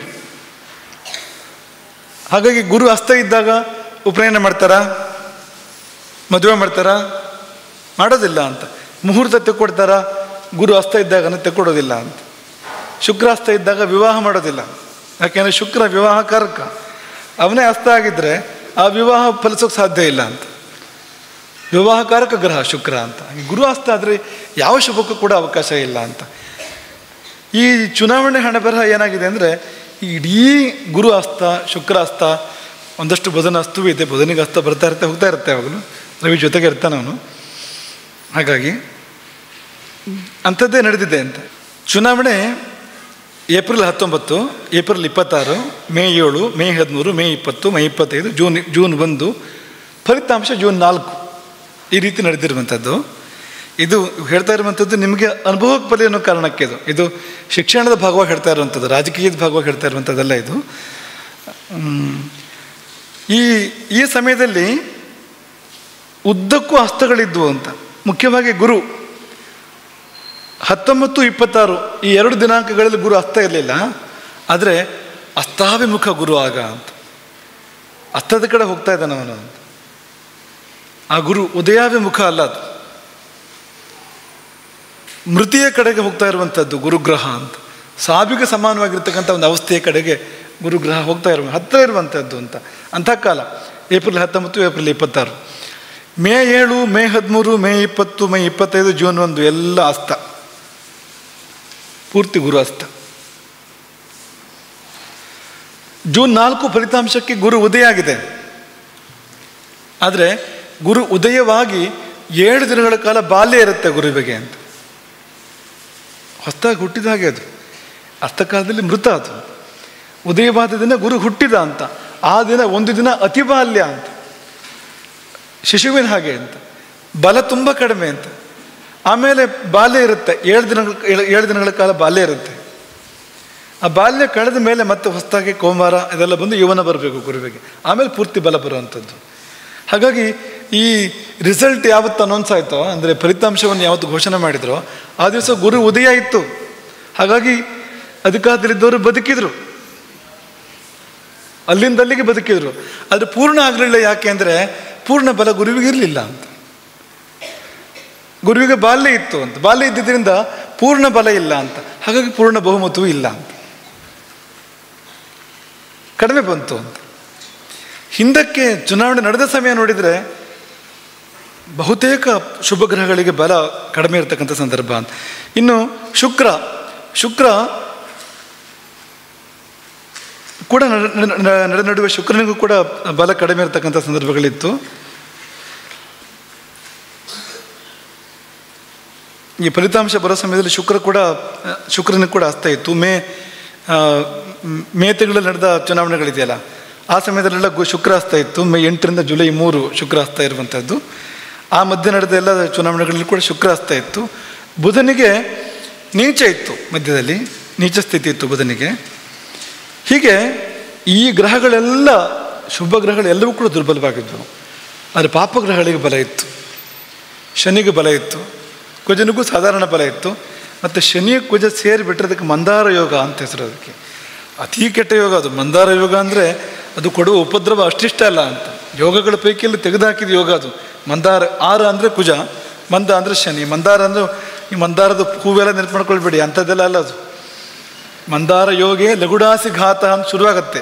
ಆ ಯೋಗದ ನಿರೂಪಣೆ ಹೇಗೆ ಅಂದರೆ, ಮಂದಾರ ಯೋಗದಲ್ಲಿ ಲಗುಡ ಅಂದರೆ ದೊಣ್ಣೆ, ಹಸಿ ಅಂದರೆ ಕತ್ತಿ, ಲಗುಡಾಸಿ ಘಾತ ಅಂತ ಅಲ್ಲಿಂದ ಯೋಗದ ವರ್ಣನೆ ಪ್ರಾರಂಭ ಆಗುವಂಥದ್ದು ಅಂತ. ಅದೆಲ್ಲ ಅನಿಷ್ಟಕರವಾಗಿರ್ತಕ್ಕಂಥ ಯೋಗ ಅದು. ಆ ಯೋಗ ಒಂದಷ್ಟು ಈ ಚುನಾವಣೆ ದಿನಾಂಕಗಳಲ್ಲಿತ್ತು. ಮುಂದಕ್ಕೂ ಕೂಡ ಕುಜನಿಗೆ ಬಲ ಬಂತು ಇನ್ನೊಂದಷ್ಟು. ಅವನು ಮೀನಕ್ಕೆ ಬರ್ತಾನೆ, ಅವನಿಗೆ ಬಲ ಜಾಸ್ತಿ ಆಯಿತು. ಪಾಪಗ್ರಹಗಳಿಗೆ ಬಲಾಧಿಕ್ಯ ಇತ್ತು, ಶುಭ ಗ್ರಹಗಳು ದುರ್ಬಲವಾಗಿದ್ದವು ಅಂತ. ಚುನಾವಣೆ ನಡೆದಿದ್ದರಿಂದ ಸನಾತನ ಧರ್ಮದ ಪರವಾಗಿ ನಾನಿದ್ದೇನೆ ಅಂತ ಯಾರು ಹೇಳ್ಕೊಳ್ತಾರೋ ಆ ಪಕ್ಷಕ್ಕೆ ಹಿನ್ನಡೆ ಆಯಿತು. ಯಾಕೆಂದರೆ ಸನಾತನ ಧರ್ಮ ಕಾರಕನಿಗೆ ಅಸ್ತ ಇತ್ತು. ಅದಕ್ಕೆ ವಿರುದ್ಧ ಅಂತ ಯಾರಿದ್ದಾರೋ ಅವರಿಗೆ ಬಲ ಬಂತು, ಅವರಿಗೆ ಶಕ್ತಿ ಬಂತು ಅಂತ. ಯಾಕೆಂದರೆ ಪಾಪಗ್ರಹಗಳಿಗೆ ಶಕ್ತಿ ಇತ್ತು, ಶನಿಗೆ ಶಕ್ತಿ ಇತ್ತು, ಕುಜನಿಗೆ ಶಕ್ತಿ ಇತ್ತು. ಶನಿಯಂತೂ ಮೂಲ ತ್ರಿಕೋಣದಲ್ಲಿ ಕುಂಭದಲ್ಲಿ ಬಲಾಢ್ಯನಾಗಿರ್ತಕ್ಕಂಥದ್ದು ಅಂತ, ಶಕ್ತಿ ಇತ್ತು ಅಂತ. ಅದೇ 19ರ ಚುನಾವಣೆ, ಇದಕ್ಕಿಂತ ಹಿಂದಿನ ಚುನಾವಣೆ ತಗೊಂಡ್ರೆ ಆ ಚುನಾವಣೆಯಲ್ಲಿ ಅಸ್ತವೂ ಇಲ್ಲ, ನೀಚವೂ ಇಲ್ಲ, ಶುಭ ಗ್ರಹಗಳೆಲ್ಲ ಬಲಾಢ್ಯವಾಗಿದ್ವು. ಆ ಸಮಯದಲ್ಲಿ ಪಾಪಗ್ರಹಗಳಿಗೆ ಸಾಮಾನ್ಯ ಬಲ ಇತ್ತು. ಆ ಫಲಿತಾಂಶ ಬಂದಿದೆ ಆ ಸಮಯದಲ್ಲಿ. ಈ ಬಾರಿ ಕಥೆ ಹೀಗೆ ಅಂತ. ಯಾಕಿದನ್ನು ನೆನಪು ಮಾಡಿಕೊಂಡು ಅಂದರೆ, ರಾಜನ ಸ್ಥಾನದಲ್ಲಿ ಯಾರು ಇರ್ತಾನೋ ಅವರಿಗೆ ಸರಿಯಾದ ಸಲಹೆ ಕೊಡುವಂಥವ್ರು ಇರಬೇಕು ಇಂಥ ವಿಷಯಗಳಲ್ಲಿ ಅಂತ, ಯೋಗ್ಯ ಸಲಹೆ ಕೊಡುವಂಥವ್ರು ಇರಬೇಕು ಅಂತ. ಈ ಚುನಾವಣೆಯನ್ನು ಮುಂದಕ್ಕೆ ಹಾಕೋದಕ್ಕೆ ಅಧಿಕಾರದಲ್ಲಿರೋರಿಗೆ ಸಾಧ್ಯ ಇರಲಿಲ್ಲ. ಯಾಕೆಂದರೆ ಅದು 5 ವರ್ಷ ಆಗುವಾಗ ಹೊಸ ಸರ್ಕಾರ ಬರಲೇಬೇಕು. ಅದು ಹಿಂದಕ್ಕೆ ತರಲಿಕ್ಕೆ ಅವಕಾಶ ಇತ್ತು. ಅಸ್ತಕ್ಕಿಂತ ಮೊದಲೇ ಚುನಾವಣೆ ಆಗುವಂತೆ ಮಾಡುವಂಥ ಅವಕಾಶ ಇದ್ದೇ ಇದೆ. ಯಾಕೆಂದರೆ ಯಾರು ಅಧಿಕಾರದಲ್ಲಿ ಇರ್ತಾರೋ ಅವರು ಸಂಸತ್ತಿನ ವಿಸರ್ಜನೆಯನ್ನು ಘೋಷಣೆ ಮಾಡ್ಬೋದು, ಅಂದರೆ ರಾಷ್ಟ್ರಪತಿಯ ಮೂಲಕ ಮಾಡಿಸ್ಬೋದು. ಹೊಸ ಚುನಾವಣೆಗೆ ಹೋಗ್ಬೋದು. ಅವರು 6 ತಿಂಗಳು ಮುಂಚೆ ಹೋಗ್ಬೋದು, 1 ವರ್ಷ ಮುಂಚೆ ಹೋಗ್ಬೋದು, ಯಾವಾಗ ಬೇಕಾದ್ರೂ ಹೋಗ್ಬೋದು. ಮುಂಚೆ ಹೋಗೋದಕ್ಕೆ ಅವಕಾಶ ಇತ್ತು, ತುಂಬ ಮುಂಚೆ ಹೋಗಬೇಕು ಅಂತಿಲ್ಲ. ಅಸ್ತಕ್ಕಿಂತ ಹಿಂದೆ ಗುರುವಿನ ಅಸ್ತ ಪ್ರಾರಂಭ ಆಗಿದ್ದು ಮೇ ತಿಂಗಳಲ್ಲಿ, ಮೇ 7 ಗುರುವಿನ ಅಸ್ತ ಪ್ರಾರಂಭ ಆಗಿರುವಂಥದ್ದು. ಅದಕ್ಕಿಂತ ಸ್ವಲ್ಪ ಹಿಂದಕ್ಕೆ ಹೋಗಿದ್ರೆ ತುಂಬ ಅನುಕೂಲ ಆಗ್ತಿತ್ತು ಅಂತ. ಮೇ 7ರ ಒಳಗಡೆಗೆ ರಿಸಲ್ಟ್ ಡಿಕ್ಲೇರ್ ಆಗೋ ಥರ ಹೋಗಿದ್ದಿದ್ರೆ ತುಂಬ ವ್ಯತ್ಯಾಸ ಬರೋದು ಇದಕ್ಕೆ. ಇದು ಯಾಕೆ ಹೇಳಿದ್ದು ಅಂದರೆ, ನೀವು ಏನಾದರೂ ಒಳ್ಳೆ ಕೆಲಸಕ್ಕೆ ಹೊರಟಾಗ ಇದು ನೋಡ್ಕೊಳ್ಬೇಕು ಅಂತ, ಆಕಾಶದಲ್ಲಿ ಗುರು ಏನಾಗಿದ್ದಾನೆ, ಶುಕ್ರ ಏನಾಗಿದ್ದಾನೆ, ಮುಖ್ಯವಾಗಿ ಗುರು ಅಂತ. ಒಳ್ಳೆ ಕೆಲಸಕ್ಕೆ ಹೊರಡೋದಾದರೆ ಗುರುವಿಗೆ ಬಲ ಇದೆಯಾ ಇವಾಗ ನೋಡ್ಕೊಳ್ಬೇಕು ಅಂತ. ಅದೇ ಕಳ್ತನಕ್ಕೆ ಹೋಗೋದಾದರೆ ಕುಜ ಎಲ್ಲಿದ್ದಾನೆ ನೋಡ್ಕೊಂಡು ಹೋದ್ರೆ ಸಾಕು ಅಂತ. ಕುಜ ಶನಿ ಇಬ್ಬರು ಕಾರಕರು ಚೌರ್ಯಕ್ಕೆ. ಅವರು ಅನುಕೂಲ ಇದ್ದರೆ ಆ ಕೆಲಸಕ್ಕೆ ಅದು ಅನುಕೂಲ ಮಾಡ್ಬೋದು. ಗುರು ಅನುಕೂಲ ಇದ್ದರೆ ಬುದ್ಧಿನೇ ಬದಲಾವಣೆ ಮಾಡಿಬಿಡ್ಬೋದು. ಗುರು ಬೇಡ ಇದು ಈ ಕೆಲಸ ಅಂತ ಅನ್ನೋ ಥರ ಮಾಡ್ಬೋದು. ಹಾಗಾಗಿ ನೋಡ್ಕೊಂಡು ಹೋಗ್ಬೇಕು ಅದನ್ನು ಅಂತ. ಇನ್ನು ಇಂದು ಒಂದು ಹೊಸ ವಿಷಯ, ಒಂದು ವಿಷಯನ ಮಾತ್ರ ವಿಮರ್ಶೆ ಮಾಡೋಣ, ಸಮಯ ತುಂಬ ಕಡಿಮೆ ಇದೆ. ಒಂದು ವಿಷಯ ಮಾತ್ರ ವಿಮರ್ಶೆ ಮಾಡೋಣ. ಜಲಪ್ರಶ್ನೆ. ಯಾರಾದರೂ ನೀರು ಕೇಳ್ಕೊಂಡು ಬಂದರೆ ಈ ರಾಶಿ ಚಕ್ರದ ಮೂಲಕ ಹೇಗೆ ನಾವು ಉತ್ತರ ಹೇಳ್ಬೋದು ಅನ್ನೋದನ್ನು ಒಂದು ಸ್ವಲ್ಪದಲ್ಲಿ ವಿಮರ್ಶೆ ಮಾಡೋಣ ಅಂತ. ಪ್ರಶ್ನೆಗೆ ಯಾರಾದರೂ ಬಂದು ಕೇಳಿದಾಗ, ಜಲಪ್ರಶ್ನೆಗೆ ಬಂದು ಕೇಳಿದಾಗ ಲಗ್ನವನ್ನು ತೆಗಿಬೇಕು. ನಾವು ಮೊದಲು ಲಗ್ನ ತೆಗೆಯೋದು ಹೇಗೆ ಅಂತ ನಿಮ್ಗೆ ಕೆಲವು ಹೇಳಿದ್ದೀವಿ, ಇನ್ನು ಕೆಲವನ್ನು ಮುಂದಕ್ಕೆ ಹೇಳ್ತೀವಿ. ಲಗ್ನವನ್ನು ಬೇರೆ ಬೇರೆ ರೀತಿಯಿಂದ ತೆಗಿಬೋದು. ಅವನು ಏನೂ ಮಾಡಿ ನಮ್ಗೆ ಹತ್ರ ಕಬಡೆ ಏನೂ ಬೇಕು ಅಂತಿಲ್ಲ. ಅವನು ಸುಮ್ಮನೆ ಬಂದು ನಿಂತ್ಕೊಂಡ್ರೆ ಲಗ್ನ ತೆಗಿಬೋದು. ಅವನು ಯಾವ್ದಾದ್ರು ನಂಗೊಂದು ಮುಟ್ಟಿದ್ರೆ ಲಗ್ನ ತೆಗಿಬೋದು. ಅವನು ಬಾಯಿ ಬಿಟ್ಟರೆ ಒಂದು ಅಕ್ಷರ ಮಾತಾಡಿದರೆ ಆ ಅಕ್ಷರದಿಂದ ಲಗ್ನ ತೆಗಿಬೋದು. ಅದರಲ್ಲಿ ಹೇಗೆ ಅಂತ ಮುಂದಕ್ಕೆ ನಿಮಗೆ ತಿಳಿಸ್ಕೊಡ್ತೀವಿ. ತೆಗೆದ ಲಗ್ನ ಯಾವುದು ಬಂದರೆ ನೀರಿದೆ ಅಂತ ಹೇಳಬೇಕು, ಯಾವುದು ಬಂದರೆ ನೀರಿಲ್ಲ ಅಂತ ಹೇಳಬೇಕು. ಶಾಸ್ತ್ರ ನಿರೂಪಣೆ ಮಾಡಿದೆ ಅದನ್ನು ಅಂತ. ಮೀನ ರಾಶಿ ಬಂತು, ನೀರಿದೆ ಅಂತ ಹೇಳಬೇಕು. ಕರ್ಕಟಕ ಬಂತು, ಮಕರ ಬಂತು, ಕುಂಭ ಬಂತು. ಕುಂಭ ಜಲರಾಶಿ ಅಂತ ಪರಿಗಣನೆ ಮಾಡಿದ್ದಾರೆ. ಪ್ರಶ್ನೆಗೆ ಬಂದಾಗ ಕುಂಭವನ್ನು ಕೂಡ ಜಲರಾಶಿ ಸಜಲಾಹ ಅಂತ ಪರಿಗಣನೆ ಮಾಡಿದ್ದಾರೆ. ಯಾಕೆಂದರೆ ಆ ಕುಂಭ ಅನ್ನೋದು ನೀರಿಗೆ ಸಂಬಂಧಪಟ್ಟಂಥ ಒಂದು ವಸ್ತು ಆಗಿದ್ದರಿಂದ ಅದಕ್ಕೆ ಸದ್ಯ ಖಾಲಿ ಕುಂಭ ಅಲ್ಲಿರ್ತಕ್ಕಂಥದ್ದು. ಆದರೆ ಸಜಲಾಹ ಅಂತ ಪರಿಗಣನೆ ಮಾಡಬೇಕಾದ್ರೆ ಪ್ರಶ್ನೆಯಲ್ಲಿ ಆಗುವಾಗ ಮೀನ, ಕರ್ಕಟಕ, ಮಕರ, ಕುಂಭ, ವೃಷಭ, ತುಲಾ, ವೃಶ್ಚಿಕ ಇದಿಷ್ಟನ್ನು ಸಜಲ ಅಂತ ಪರಿಗಣನೆ ಮಾಡಿದ್ದಾರೆ. ವೃಶ್ಚಿಕ ಅಂದರೆ ನೀವು ಮೊನ್ನೆ ಹೇಳಿದ್ವು, ವೃಶ್ಚಿಕ ಅನ್ನುವಾಗ ಅಲ್ಪ ಸ್ವಲ್ಪ ನೀರಿರ್ತಕ್ಕಂಥ ರಾಶಿ ಅದು ಅಂತ, ಚಿಕ್ಕ ಪುಟ್ಟ ನೀರಿರ್ತಕ್ಕಂಥ ರಾಶಿ ಅಂತ. ವೃಷಭ ಮತ್ತು ತುಲಾ ಯಾಕೆ ತೊಗೊಂಡ್ರು ಅಂದರೆ, ವೃಷಭ ತುಲಾದ ಅಧಿಪತಿ ಯಾರು? ಶುಕ್ರ. ಏನು ಕಾರಕ? ಪಂಚಭೂತಗಳಲ್ಲಿ ಯಾವುದಕ್ಕೆ ಕಾರಕ ಅವನು? ಜಲಕಾರಕ ಗ್ರಹ ಆಗಿದ್ದರಿಂದ, ಅವನ ಒಡೆತನದ ರಾಶಿಗಳಾಗಿದ್ದರಿಂದ ವೃಷಭ ಮತ್ತು ತುಲಾವನ್ನು ಕೂಡ ಪ್ರಶ್ನೆಯಲ್ಲಿ ಬಂದಾಗ, ಆ ರಾಶಿ ಬಂದಾಗ ನೀರಿದೆ ಅಂತ ಹೇಳಬೇಕು ಅಂತ ಅಲ್ಲಿ ಅಂತ. ಕನ್ಯಾ ತಗೊಳ್ಳಿಲ್ಲ ಇಲ್ಲಿ. ಯಾಕೆ ತಗೊಳ್ಳಿಲ್ಲ ಗೊತ್ತಾ? ಕನ್ಯಾ ರಾಶಿ ನೀರಿನ ರಾಶಿಗೆ ಹೋದ ಅಲ್ವಾ? ನೌಕೆ ರಾಶಿ ಅದು ಕನ್ಯಾ ರಾಶಿ ಅಂದರೆ ಅಲ್ವಾ? ಆದರೆ ಕನ್ಯಾ ರಾಶಿ ತಗೊಳ್ಳೋದಿಲ್ಲ ಅವ್ರು. ಯಾಕೆ ಗೊತ್ತಾ? ಯಾಕೆಂದರೆ ಒಂದು ಮನೆಯ ಕನ್ಯಾ ರಾಶಿ ಬರುವಲ್ಲಿ ಬಾವಿ ತೋಡಿದವನು ಸಾಯ್ತಾನೆ ಅಂತ. ಈಗ ನೀರಿದ್ದರೂ ಕೂಡ ಹೇಳಬೇಡ ಅಂತ. ಕನ್ಯಾ ರಾಶಿಯಲ್ಲಿ ನೀರು ಸಿಗ್ಬೋದು ಕನ್ಯಾ ರಾಶಿಯಲ್ಲಿ, ಆದರೆ ಬಾವಿ ತೋಡಿದವನಿಗೆ ಮೃತ್ಯು ಬರಬಹುದು ಅಂತ. ಬಾವಿ ಎಲ್ಲಿರಬೇಕು ಮನೆಯಲ್ಲಿ ಅನ್ನೋದಕ್ಕೆ ಜ್ಯೋತಿಷ ಮಾರ್ಗದರ್ಶನ ಮಾಡುತ್ತೆ. ಈಗ ಒಂದು ಮನೆ ಅಂತ ಅನ್ಕೊಳ್ಳಿ, ಮನೆಯಲ್ಲೇ ನೀವು ದ್ವಾದಶ ರಾಶಿಗಳನ್ನು ಕಲ್ಪನೆ ಮಾಡ್ಕೊಳ್ಬೋದು. ಒಂದು ಮನೆಯಲ್ಲಿ ಮೇಷ, ವೃಷಭ, ಮಿಥುನ, ಕರ್ಕ, ಸಿಂಹ, ಕನ್ಯಾ, ತುಲಾ, ವೃಶ್ಚಿಕ, ಧನು, ಮಕರ, ಕುಂಭ, ಮೀನ. ಪೂರ್ವದಲ್ಲಿ 2 ರಾಶಿಗಳು ಬರುತ್ತೆ. ಯಾವುದು? ಮೇಷ ಮತ್ತು ವೃಷಭ. ಆಗ್ನೇಯದಲ್ಲಿ ಮಿಥುನ ರಾಶಿ. ದಕ್ಷಿಣದಲ್ಲಿ 2 ರಾಶಿಗಳು ಬರುತ್ತೆ, ಕರ್ಕ ಮತ್ತು ಸಿಂಹ. ನೈಋತ್ಯದಲ್ಲಿ 1 ರಾಶಿ ಬರುತ್ತೆ, ಕನ್ಯಾ. ಪಶ್ಚಿಮದಲ್ಲಿ 2 ರಾಶಿಗಳು, ತುಲಾ ಮತ್ತು ವೃಶ್ಚಿಕ. ಆಮೇಲೆ ವಾಯುವ್ಯದಲ್ಲಿ 1 ರಾಶಿ, ಧನು ರಾಶಿ. ಉತ್ತರದಲ್ಲಿ 2 ರಾಶಿಗಳು, ಮಕರ ಮತ್ತು ಕುಂಭ. ಈಶಾನ್ಯದಲ್ಲಿ 1 ಮೀನ. ಈಗ ನಾವು ಮನೆಯನ್ನೇ ಒಂದು ರಾಶಿ ಚಕ್ರವಾಗಿ ಪರಿಕಲ್ಪನೆ ಮಾಡಿದರೆ, ಮನೆಯನ್ನೇ ಒಂದು ಕುಂಡಲಿಯಾಗಿ ನೀವು ಪರಿಕಲ್ಪನೆ ಮಾಡಿಕೊಂಡ್ರೆ, ಬೌದ್ಧಿಕವಾಗಿ ಪರಿಕಲ್ಪನೆ ಮಾಡಿಕೊಂಡ್ರೆ, ಅದರಲ್ಲಿ ಬಾವಿ ತೊಳಿಬೇಕಾಗಿದ್ದೆಲ್ಲಿ ಅಂದರೆ ಕುಂಭರಾಶಿಯಲ್ಲಿ ಅಂತ. ಹಾಗಾಗಿ ಕುಂಭ ತಗೋಬೇಕು ಅಂತ ಹೇಳಿದ್ದು. ಅತ್ಯಂತ ಶ್ರೇಷ್ಠವಾದ ಸ್ಥಾನ ಯಾವುದು ಅಂದರೆ ಉತ್ತರ ಈಶಾನ್ಯ ಅಂತ. ಉತ್ತರದಿಂದ ಉತ್ತರ ದಿಕ್ಕೆ ಈಶಾನ್ಯಕ್ಕೆ ಒತ್ತಿ ಅಂತ. ಪೂರ್ತಿ ಈಶಾನ್ಯ ಅಲ್ಲ, ಈಶಾನ್ಯಕ್ಕೆ ಒತ್ತಿ. ಉತ್ತರ ಈಶಾನ್ಯದ ಭಾಗ ಅಂತ ನೀವು ಹೇಳ್ಬೋದು ಅಂತ. ಹಾಗಾಗಿ ಕೂಪಂ ಕುಂಭಗತಂ ಶ್ರೇಷ್ಠಂ ಅಂತ. ಕುಂಭರಾಶಿಯಲ್ಲಿ ನೀವು ಕೂಪವನ್ನು ಮಾಡಿದರೆ, ಬಾವಿಯನ್ನು ಮಾಡಿದರೆ ಅದು ತುಂಬ ಶ್ರೇಷ್ಠ ಅಂತ. ಈಶಾನ್ಯಕ್ಕೆ ಒತ್ತಿ, ಈಶಾನ್ಯದ ಹತ್ತಿರ, ಅದು ಈಶಾನ್ಯ ಅಲ್ಲ ಅಂತ. ಮಧ್ಯಮ ಯಾವುದು ಅಂದರೆ ಮೀನ ಮೇಷಯೋಹು ಅಂತ. ಮಧ್ಯಮ ಯಾವುದು ಅಂದರೆ ಈಶಾನ್ಯಕ್ಕೆ ಮಾಡಿದರೆ ಮಧ್ಯಮ, ಸ್ವಲ್ಪ ಪೂರ್ವಕ್ಕೆ ಒತ್ತಿದರೆ ಅಲ್ಲಿಂದ ಅದು ಆಗ್ಬೋದು ಅಂತ. ಈಶಾನ್ಯ ಪೂರ್ವಗಳ ಪರಿಸರದಲ್ಲಿ ಮೇಷರಾಶಿಯಲ್ಲಿ ಅದು ಕೂಡ ಆಗ್ಬೋದು. ವೃಷಭಕ್ಕೆ ಬೇಡ ಅಂತ, ಆಗ್ನೇಯದ ಕಡೆ ಹೋಗ್ಬಿಡ್ತದ್ದು ಅಂತ. ಇನ್ನು ಅಧಮ ಯಾವುದು ಅಂದರೆ ಮಕರ ಅಂತ. ಅಂದರೆ ಉತ್ತರದಲ್ಲಿಯೇ ವಾಯವ್ಯಕ್ಕೆ ಒತ್ತಿ ಬಾವಿ ಮಾಡೋದಾದರೆ ಪೂರ್ತಿ ಬೇಡ ಅಂತಲ್ಲ, ಇರೋದ್ರಲ್ಲಿ ಕನಿಷ್ಠ ಅದು ಅಂತ. ಹಾಗಾಗಿ ಮಕರ ರಾಶಿಯ ಬಾವಿ ಇರೋದ್ರಲ್ಲಿ ಕನಿಷ್ಠ, ಕುಂಭರಾಶಿ ಶ್ರೇಷ್ಠ. ಇನ್ನು ಈ ಕಡೆ ಬಂದರೆ ಇದಿಷ್ಟೇ ಪ್ರದರ್ಶನ ಮಾಡೋಕ್ಕಿರುವಂಥದ್ದು. ಅಂದರೆ ಮನೆಯ ಉತ್ತರ ವಾಯವ್ಯದಿಂದ ಪ್ರಾರಂಭ ಮಾಡಿ ಉತ್ತರ ವಾಯವ್ಯ, ಉತ್ತರ ಈಶಾನ್ಯ, ಈಶಾನ್ಯ, ಈಶಾನ್ಯ ಪೂರ್ವ, ಇದಿಷ್ಟು ಪ್ರದೇಶ ಬಾವಿ ಹೇಳಿರ್ತಕ್ಕಂಥದ್ದು. ಅದರಲ್ಲಿ ಕುಂಭ ಶ್ರೇಷ್ಠ, ಈಶಾನ್ಯಕ್ಕೆ ಉತ್ತರ ಈಶಾನ್ಯ ಶ್ರೇಷ್ಠ, ಈಶಾನ್ಯ ಮತ್ತು ಈಶಾನ್ಯ ಪೂರ್ವ ಮಧ್ಯಮ. ಮಕರಕ್ಕೆ ಬಂದರೆ ಅದು ಅಧಮ ಅಂತ.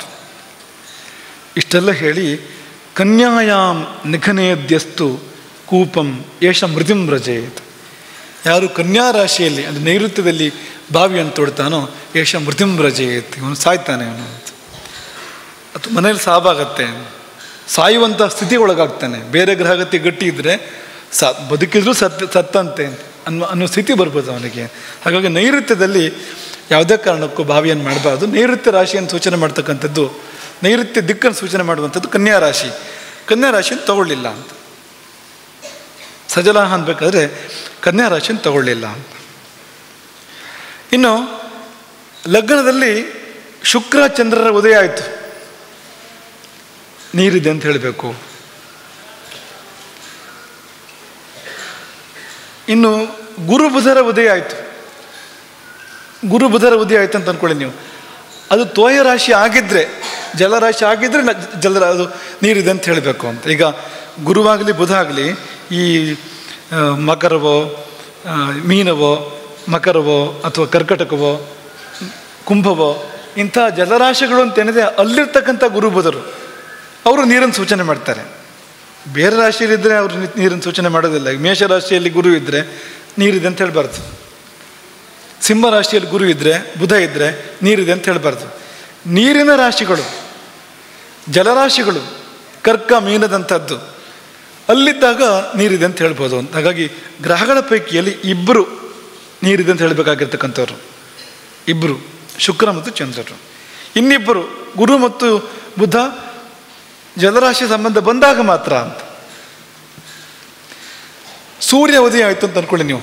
ಜಲರಾಶಿ ಹೌದು, ಬೇರೆ ಎಲ್ಲ ಅನುಕೂಲ ಇದೆ, ನೀರಿದೆ ಅಂತ ಹೇಳ್ಬೋದು, ಅಲ್ಲಿ ಬೇರೆ ಎಲ್ಲ ಅನುಕೂಲ ಇದೆ.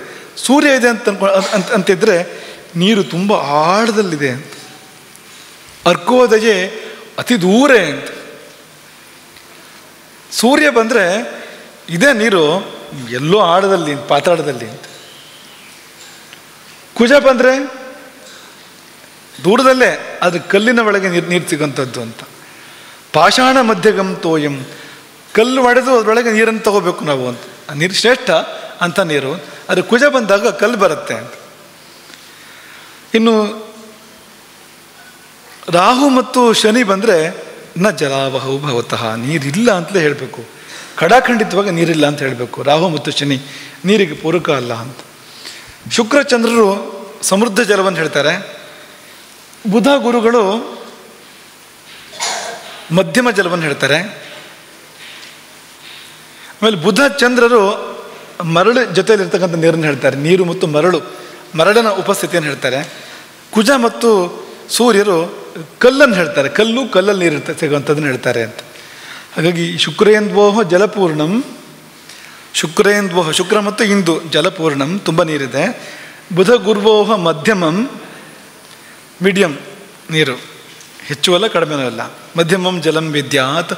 ಸಿಕತಾಯುಕ್ತಂ ಜ್ಞೇಂದ್ವೋಹ, ಸಿಕತ ಅಂದರೆ ಮರಳು, ಸಿಕತಾಯುಕ್ತಂ ಜಲಂ, ಮರಳು ನೀರು ಬುಧ ಮತ್ತು ಚಂದ್ರರಿಗೆ. ಪಾಷಾಣ ಜಲಂ ಕುಜಾರ್ಕಯೋ ಹೃದಯೇ, ಕುಜ ಮತ್ತು ಸೂರ್ಯ ಬಂದರೆ ಅದು ಕಲ್ಲಲ್ಲಿ ನೀರಿದೆ ಅಂತ ಹೇಳಬೇಕು ಅಂತ. ಶುಕ್ರ ಆದರೆ ಒಳ್ಳೆ ನೀರು, ರುಚಿನೂ ಇರೋಂಥ ನೀರು ಅಂತ. ಗುರುವಾದರೆ ಮಧ್ಯಮ. ಶನಿ ಆದರೆ ಎಲ್ಲರೂ ನೀರಿದ್ರು ಕೂಡ ಸ್ವಲ್ಪ ನೀರಿರ್ಬೋದು, ಒಂದು ಮಂದೋದಿ ಅಲ್ಪ ತೋಯಂ. ಇನ್ನು ರಾಹು ಆದರೆ ನೀರಿಲ್ಲ, ಇದ್ರೆ ಉಪ್ಪು ನೀರು ಅಂತ. ಅದು ಬಳಸಕ್ಕೆ ಬರುವಂಥದ್ದಲ್ಲ, ಹಾಳು ನೀರು, ಉಪ್ಪು ನೀರು. ಆ ನೀರಲ್ಲಿ ಕ್ರಿಮಿಕೀಟಗಳಾಗ್ತವೆ ತುಂಬ. ಆ ನೀರನ್ನು ಕುಡಿದ್ರೆ ನಮಗೆ ಏನಾದ್ರು ಬ್ಯಾಕ್ಟೀರಿಯಾ ಅಟ್ಯಾಕ್ ಆಗ್ಬೋದು, ಅಥವಾ ರೋಗಗಳಂಥವ್ರು ಏನಾದ್ರು ಬರ್ಬೋದು ಅಂಥದ್ದು ಅಂತ. ಹಾಗಾಗಿ ಮಂದೋದಯೇ ಅಲ್ಪತೋಯಂ. ಫಣಿ ರಾಹು ಏನೇನು ಹೇಳ್ತಾನೆ ಅಂದರೆ ಸೋಷರಂ.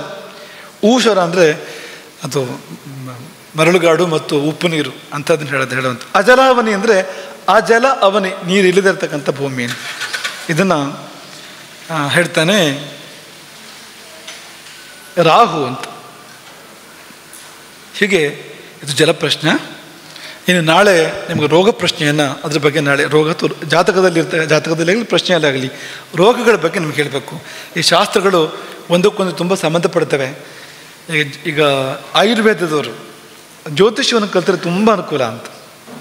ಯಾಕೆಂದರೆ ಅವರು ತೀರ್ಮಾನ ಮಾಡ್ಬೋದು ಅಂತ, ಇಂಥ ದೇಹ ಭಾಗದಲ್ಲಿ ರೋಗ ಇದೆ ಅಂತ, ರೋಗದ ಮೂಲ ದೇಹದ ಇಂಥ ಬಾಡಿ ಪಾರ್ಟಲ್ಲಿ ಇದೆ ಅಂತ ಅನ್ನೋದನ್ನು ಪತ್ತೆ ಮಾಡ್ಬೋದು.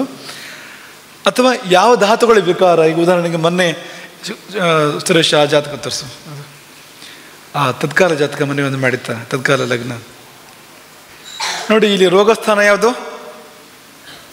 ರೋಗಸ್ಥಾನ ಯಾವುದು ಹೇಳಿ? ಎಷ್ಟನೇ ಮನೆ ರೋಗಸ್ಥಾನ? ಧನುರಾಶಿಯಿಂದ 6ನೇ ಮನೆ ಯಾವುದು?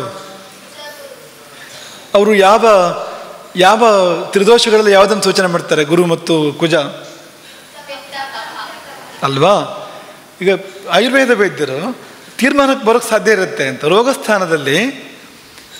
ರೋಗಸ್ಥಾನದಲ್ಲಿ ಪಿತ್ತಕಾರಕ ಒಬ್ಬ, ಕಫಕಾರಕ ಒಬ್ಬ ಬಂದು ಕೂತಿದ್ದಾರೆ. ಅಲ್ಲಿಗೆ ಕಫ ಪಿತ್ತಗಳಿಂದ ರೋಗ ಬರ್ಬೋದು ಅಂತ. ಅದರಲ್ಲಿ ಯಾರಿಗೆ ಬಲ ಜಾಸ್ತಿ ಇದೆ ಅದನ್ನು ತಗೋಬೇಕು ಅಂತ. ಯಾವುದು ಲೀಡ್ ಮಾಡುತ್ತೆ ಅದರಲ್ಲಿ, ಕಫವೋ ಪಿತ್ತವೋ ಅಂತ, ಅದನ್ನು ತೀರ್ಮಾನ ಮಾಡೋಕ್ಕೂ ಸುಲಭ ಇದೆ ಅಂತ. ಮತ್ತು ಕುಜ ಅಲ್ಲಿಂದ ಲಗ್ನವನ್ನು ನೋಡ್ತಾನೆ, ಇಲ್ಲಿಂದ ರೋಗ ಭಾವದಲ್ಲಿ ನಿಂತ್ಕೊಂಡು ಲಗ್ನವನ್ನು ನೋಡ್ತಾನೆ. ಲಗ್ನ ಅಂದರೆ ಶರೀರ ಅಂತ. ಅದಕ್ಕೇನರ್ಥ? ಅದಕ್ಕೆ ಉಷ್ಣ ಅಂತ. ಶರೀರದಲ್ಲಿ ಆ ಉಷ್ಣತೆ ಉಂಟಾಗುವಂಥದ್ದು ಅಥವಾ ಪಿತ್ತ ವಿಕಾರ ಉಂಟಾಗುವಂಥದ್ದನ್ನು ಸೂಚನೆ ಮಾಡ್ತಾನೆ ಅಂತ ಕುಜ ಅಂತ. ರೋಗ ಪ್ರಶ್ನೆ ಅಂದರೆ ರೋಗದ ಬಗ್ಗೆ ತಿಳ್ಕೊಳ್ಬೇಕು ಅಂದರೆ ಜಾತಕದ ಮೂಲಕ ಅದನ್ನು ತಿಳ್ಕೊಳ್ಳೋಕೆ ಸಾಧ್ಯ ಇರುತ್ತೆ. ಮತ್ತು ರೋಗ ಯಾವಾಗ ಬರುತ್ತೆ ಅಂತ ಕೂಡ ತಿಳ್ಕೊಳ್ಬೋದು. ಉದಾಹರಣೆಗೆ ಇದು ಜಾತಕ ಅಂತಾದರೆ ಈ ಗುರುವಿನ ದಶೆ ಅಥವಾ ಕುಜನ ದಶೆ ಇದು ಬಂದಾಗ ಅಥವಾ ಭುಕ್ತಿಗಳು ಬಂದಾಗ ಆ ರೋಗ ಅದಕ್ಕೆ ಸಂಬಂಧಪಟ್ಟಂಥ ರೋಗಗಳು ಬರುವಂಥ ಸಮಯ. ಕಫದ ರೋಗಗಳು, ಪಿತ್ತದ ರೋಗಗಳು, ಹೇಳಿದಂಥ ರೋಗಗಳು ಆಯಾ ಗ್ರಹದ ದಶೆಯಲ್ಲಿ, ಭುಕ್ತಿಯಲ್ಲಿ, ಸಂಚಾರ ಕಾಲ, ಗೋಚರದಲ್ಲಿ ಎಲ್ಲಿ ಬಂದು ಅಂತ ನೋಡಿಕೊಂಡು ಆ ರೋಗ ಯಾವಾಗ ಬರುತ್ತೆ ಅನ್ನೋದು ತೀರ್ಮಾನ ಮಾಡೋಕ್ಕೆ ಕೂಡ ಸಾಧ್ಯ ಇದೆ. ದೇಹ ಭಾಗಗಳು ಕೂಡ ಸಾಧ್ಯ ಇದೆ. ಉದಾಹರಣೆಗೆ ಸಿಂಹ ರಾಶಿ ಅಂತ ಅಂದ್ಕೊಳ್ಳಿ ನೀವು, ಹೊಟ್ಟೆಯಲ್ಲಿ ಸಮಸ್ಯೆ ಬರುತ್ತೆ ಅಂತ, ಆ ತರಹ ಅಂತ. ಧನು ರಾಶಿ ಅಂತ ತಗೊಳ್ಳಿ, ತೊಡೆಗಳು, ಅಲ್ಲಿ ಸಮಸ್ಯೆ ಬರ್ಬೋದು ಅಂತ. ಆ ರಾಶಿಗಳು ನಿರ್ದಿಷ್ಟವಾಗಿ ಇಂತಿಂಥ ಅಂಗವನ್ನು ಸೂಚನೆ ಮಾಡೋದ್ರಿಂದ ಇಂಥ ಅಂಗದಲ್ಲಿ ಸಮಸ್ಯೆ ಇದೆ ಅಂತ, ಇಂಥ ಅಂಗದಲ್ಲಿ ಇಂಥ ಸಮಸ್ಯೆನೇ ಇದೆ ಅನ್ನೋದನ್ನು ಚಿಂತನೆ ಮಾಡೋಕ್ಕೆ ಸಾಧ್ಯ ಇದೆ ಅಂತ. ಹಾಗಾಗಿ ಶಾಸ್ತ್ರಗಳು ಪರಸ್ಪರ ಉಪಕಾರಕಗಳು. ಜ್ಯೋತಿಷಿಗೂ ಆಯುರ್ವೇದ ಬೇಕು, ಅವನು ಚೆನ್ನಾಗಿರ್ಬೇಕಲ್ವ, ಆರೋಗ್ಯವಾಗಿರ್ಬೇಕು ನೋಡ್ತಾನೆ ಅವನು. ಜ್ಯೋತಿಷಕ್ಕೂ ಆಯುರ್ವೇದದ ಸಹಕಾರ ಇರುತ್ತೆ, ಆಯುರ್ವೇದಕ್ಕೆ ಜ್ಯೋತಿಷದ ಸಹಕಾರ ತುಂಬ ಇರುತ್ತೆ ಅಂತ. ಎಲ್ಲಿವರೆಗೆ ಇರುತ್ತೆ ಅಂದರೆ ಅವನನ್ನು ಆ ಕೇಸ್ ತಗೋಬೇಕೋ ಬೇಡವೋ ಅಂತ ಅಲ್ಲಿಂದ ಆರಂಭ ಅಂತ. ಯಾಕೆಂದರೆ ಅದು ಗುಣ ಆಗುತ್ತೋ ಇಲ್ವೋ ಅಂತ, ಗುಣ ಆಗುವಂಥದ್ದು ಅಲ್ವೋ ಅಂತ. ಅದು ಗುಣ ಆಗುವಂಥದ್ದೇ ಅಲ್ಲ ಅಂತಾದರೆ ಔಷಧ ಕೊಟ್ಟರೆ ಆಹಾರ ಇದ್ದಾಗೆ ಹೊಟ್ಟೆಗೆ ಹೋಯ್ತದು ಅಂತಷ್ಟೇ, ಜೀರ್ಣ ಆಗುತ್ತೆ, ಆಗದೇನೂ ಇರ್ಬೋದು, ಅಷ್ಟೇ ಪ್ರಯೋಜನ ಅಂತ ಆದಾಗ ಅವನು ಮಾಡಬಾರ್ದು ಅಂತ ಲೆಕ್ಕ. ಅದು ವ್ಯರ್ಥವಾದ ಚಿಕಿತ್ಸೆಯನ್ನು ಯಾಕೆ ಮಾಡಬೇಕು ಅವನು? ಸುಮ್ಮನೆ ಯಾಕೆ ಔಷಧ ಕೊಡ್ತಾ ಇರಬೇಕು ಅವನು? ಹಾಗಾಗಿ ಅಲ್ಲಿಂದ ತಗೋಬೇಕು ಬೇಡವೋ ಅಂತ ರೋಗಿಯನ್ನು ಅಂತ. ಆಮೇಲೆ ತಗೊಂಡ್ಮೇಲೆ ಯಾವಾಗ ಚಿಕಿತ್ಸೆ ಆರಂಭ ಮಾಡಬೇಕು, ಯಾವತ್ತು ಆರಂಭ ಮಾಡಬೇಕು? ಜ್ಯೋತಿಷದ ಸಹಕಾರ ಬೇಕು. ಒಂದು ಕಾಲ ಅನುಕೂಲಿಸಿದಾಗ ಚಿಕಿತ್ಸೆ ಶುರು ಮಾಡಿದರೆ ಫಲ ಜಾಸ್ತಿ ಬರುತ್ತೆ, ಅತ್ಯಂತ ಪರಿಣಾಮಕಾರಿಯಾಗಿ ಫಲ ಬರ್ಬೋದು. ಹಾಗಾಗಿ ನಿಜವಾಗಿ ಆಯುರ್ವೇದದ ಶಿಕ್ಷಣದಲ್ಲಿ ಜ್ಯೋತಿಷ್ಯವನ್ನು ಅನಿವಾರ್ಯವಾದ ಅಂಗವಾಗಿ ಮಾಡಬೇಕಾಗಿತ್ತು. ಖಂಡಿತ ಜ್ಯೋತಿಷ ಕಲೀಲೇಬೇಕು ಅಂತ. ಅವರಿಗೆ ಸಂಸ್ಕೃತ ಹೇಗೆ ಬೇಕೇ ಬೇಕಾಗುತ್ತೋ ಆಯುರ್ವೇದದವರಿಗೆ ಜ್ಯೋತಿಷ ಕೂಡ ಹಾಗೆ ಅಂತ. ತುಂಬ ಉಪಯೋಗ. ಅವನು ದುಪ್ಪಟ್ಟು ಫಲ ನಿರೀಕ್ಷೆ ಮಾಡ್ಬೋದು ಅಂತ, ಇನ್ನೂ ಹೆಚ್ಚು ಅಂತ. ಹಾಗಾಗಿ ನಾಳೆ ಅದನ್ನು ಅವಲೋಕನ ಮಾಡೋಣ.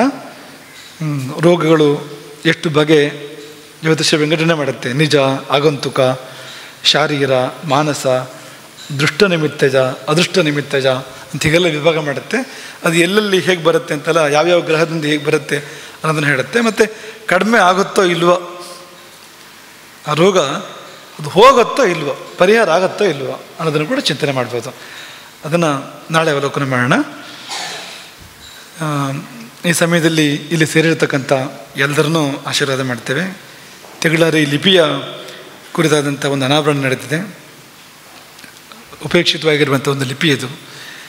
ಸಮಾಜ ಆ ತೆಗಳಾರ ಲಿಪಿಯನ್ನು ತಿಳ್ಕೊಂಡ್ರೆ ನಿಧಿ ಇದೆ ಅದರೊಳಗಡೆಗೆ.